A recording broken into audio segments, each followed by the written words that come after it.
Mani nazarimda har bitta qiz o'qishi kerak bo'lgan kitob. Neznacomka из Уайтфилл-Холла.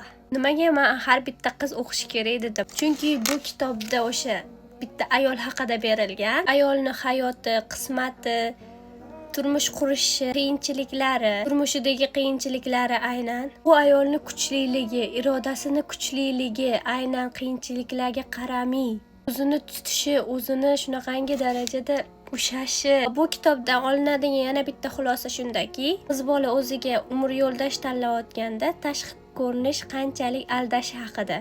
Bu kitobda aynan bosh qahramon qiz turmush o'rtoq tanlashda adashadi va juda ham ko'p qiyinchiliklar ko'radi o'sha turmush hayoti davomida. Lekin shunga qaramay, bu ayolning shunaqangi irodasi kuchliligini, yomonlikka yaxshilik bilan javob qaytarishini ko'rib o'rnak olsa bo'ladigan kitob. Aynan yana bitta narsa o'sha nafsiga berilmasligi haqida. Menga bu kitob juda ham yoqdi. Sizlar ham o'qisanglar yoqadi degan umiddaman va ayniqsa qizlarga bu kitobni o'qishni tavsiya qilaman.